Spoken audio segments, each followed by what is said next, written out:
A aerodinâmica é o ramo de estudo que busca entender a força que os fluidos exercem sobre corpos que nele estão imersos, sejam eles barcos à vela, automóveis, avião, qualquer que seja o corpo que se desloque no ar. Isso está ligado a alguns conceitos importantes da física, como o princípio de Bernoulli, a força de arrasto, a força de sustentação, a força-peso e a força-empuxo. Envolve entender como o ar flui ao redor desses objetos, criando força como arrasto e sustentação. Isso é essencial para o design eficiente de aeronaves, carros e muitos outros objetos que se movem através do ar. Energia, no âmbito da física, designa a capacidade de se realizar trabalho. A energia é expressa em muitas formas: energia cinética, energia potencial, energia térmica, energia elétrica e dentre várias outras. Mas, essencialmente, trata-se de uma grandeza física abstrata relacionada com o movimento e que não pode ser criada ou destruída, mas somente transformada mediante a aplicação de uma força. A energia é fundamental para todas as atividades e processos do universo, desde os movimentos mais básicos até os mais complexos do sistema tecnológico. Força é o agente da dinâmica responsável por alterar o estado de repouso ou movimento de um corpo. Quando se aplica uma força sobre um corpo, esse pode desenvolver uma aceleração, como estabelecem as leis de Newton, ou se deformar. Existem diferentes tipos de força na natureza, tais como a força gravitacional, elétrica, etc. As forças são grandezas vetoriais, portanto precisam ser definidas de acordo com o seu módulo, direção e sentido.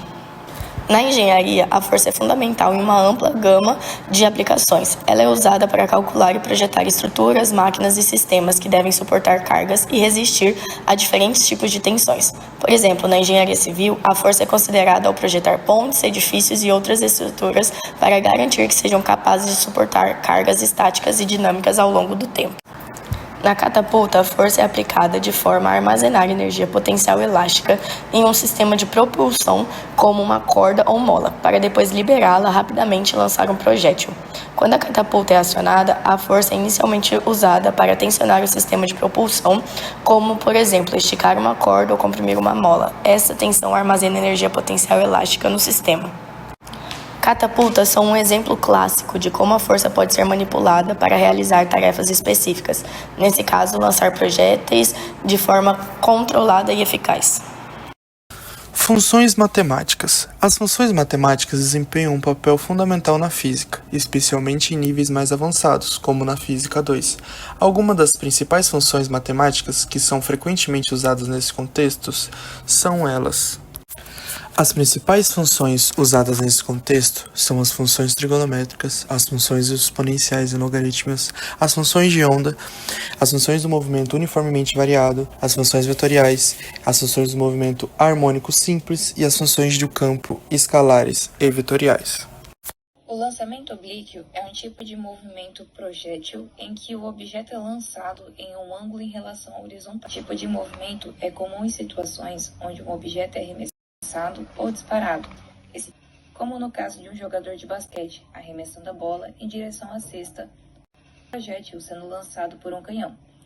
Um movimento oblíquo, o movimento do objeto pode ser dividido em dois componentes, o movimento horizontal e o movimento vertical. O movimento horizontal ocorre a uma velocidade constante, enquanto o movimento vertical é afetado pela aceleração devido à gravidade. Para descrever o movimento do objeto no lançamento oblíquo, pode ser utilizadas as seguintes equações.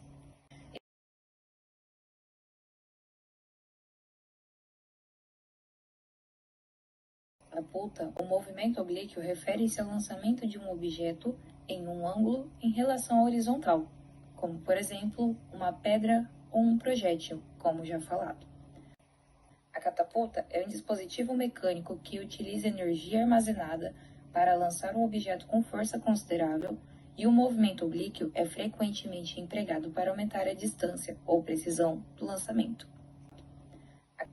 Em resumo, o movimento oblíquo na catapulta envolve o lançamento de objetos em ângulos específicos em relação à horizontal, usando a energia armazenada em um sistema mecânico para impulsionar o objeto em uma trajetória curva. Movimento. O movimento é um dos conceitos fundamentais da física. Estudando sob várias perspectivas ao longo da história na física clássica, o movimento é geralmente descrito em termos de 3 aspectos principais: posição, velocidade e aceleração. Na posição, refere-se sobre a localização de um objeto em relação ao ponto de referência escolhida. Já a velocidade é uma medida da taxa de mudança da posição de um objeto ao longo do tempo, e a aceleração refere-se à taxa de mudança da velocidade de um objeto ao longo do tempo. As leis do movimento mais conhecidas são as leis de Newton, formuladas por Isaac Newton no século XVII. Essas leis descrevem a relação entre a força aplicada a um objeto e o seu movimento, sendo elas a primeira lei de Newton, a lei da inércia, que é um objeto permanece em repouso ou em movimento retilíneo uniforme a menos que uma força externa atue sobre ele. A segunda lei, sendo a lei da força, que a aceleração de um objeto é diretamente proporcional à sua força líquida atuando sobre ele e inversamente proporcional à sua massa. A terceira e última, sendo a lei da ação e reação, que para cada ação há uma reação igual e oposta. Os principais movimentos envolvidos no funcionamento de uma catapulta é o movimento rotacional, juntamente com a conversão de energia potencial elástica em energia cinética. As principais fases do movimento em uma catapulta começam pela preparação e armazenamento de energia, que nada mais é do que puxarmos o braço da catapulta para trás, armazenando energia potencial elástica nas cordas, ou energia gravitacional no seu contrapeso, seguindo da liberação, que é feito por um mecanismo de disparo que libera o braço da catapulta, permitindo que a energia armazenada se converta em energia cinética. O braço acelera rapidamente o movimento rotacional, assim ocorrendo o lançamento, que é quando o braço atinge a posição do lançamento, o projétil é liberado e a trajetória do projétil é determinada pelas leis do movimento parabólico. Assim, o projétil segue o voo. E o projétil segue uma trajetória curva sob a influência da gravidade, até atingir o alvo ou o solo. O nosso cronograma foi dividido em o que iremos fazer, quem irá executar, início e fim, para que o nosso projeto fosse melhor executado.